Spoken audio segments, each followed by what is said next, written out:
Right, you lot, the inevitable has happened. Jordan Hugill has left and he's gone to Norwich for 10 mil? Nope. 7.5? No. 5? No. 2.6 million pounds.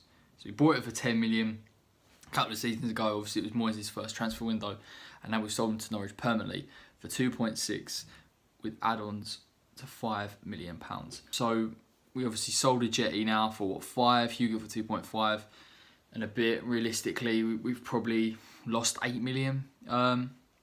Listen, it's everything that's wrong with the club at the moment. We're selling striker options that we're not intending to replace. I haven't seen anything so far that suggests that we're going to bring a striker in. I think the rumour mill, and by rumour mill I mean the Sun, which is hardly worth looking at, but was Callum Wilson maybe. I'm really struggling to believe, if we're not trying to get more money from a Jetty or Hugill, that we're trying to therefore sign someone like Wilson for 18 million. Obviously, the big hope would have been that we would have taken Hugill in a swap deal plus money for Eze. That's out the window now. I don't understand. I've got to be complete. I don't really understand what the strategy is now, because there's no sign of activity. I haven't seen anything. Free transfers, loans, nothing. There's nothing at all. We're getting a lot of spin now that Moyes is happy with the squad. Don't believe that for 5 seconds, because the bloke's come out on multiple occasions and said he needs to strengthen in areas. We know X has mentioned that he knows defence is an issue, and yet we're seeing very little movement.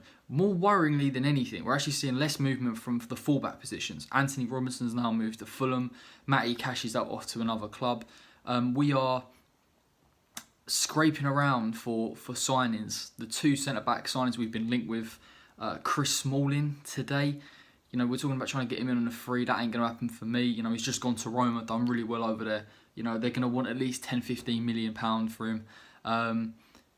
The one that's really concerning me now is Shane Duffy, because Shane Duffy seemed like a bit of a nailed on to join West Ham. And then now I'm sort of getting these rumours online that are suggesting that he's off to Celtic. I mean, listen, I don't know what the crack is. I really don't know what the deal is with Shane Duffy. I think he wanted to join the club, so I can only assume it's money either to Brighton or it's wages. In either way, it's poor form from West Ham. There's no suggestion that they're trying to go all out to get him. A club of West Ham's standing, of stature, should not be losing to Celtic. Should not be losing to Celtic at all for signings. Period. You know, it's frightening. I'm genuinely getting a little bit concerned. We've got the pre-season game tomorrow against Wycombe and Ipswich. You can't read too much into that, obviously, but then we've got, you know, Brentford on Saturday, and there's no sign that we've brought in anybody to get used to the squad. Listen, all I would say is, do not be surprised if we don't sign anybody. I wouldn't put it past them. Genuinely wouldn't put it past them, and because it's all right sitting here and saying, let's try and sign Fraser on a free. Listen, I think people like that are gone. I think you're crazy. West Ham operate in 2 different spheres to other Premier League teams. Other Premier League teams find their targets, put the money on the table, put the money where their mouth is and get them. And then they negotiate. West Ham pretend that they're interested, wait, and then when that player moves, they say, oh, look, we did all we could, we couldn't do any more. It's unbelievable. I'm so frustrated now. It's getting to that level where I just think going into next season, we're relying on the players that we weren't that confident in anyway. And unless Moyes is a miracle worker, I'm not sure how he's going to improve drastically on what we've seen so far.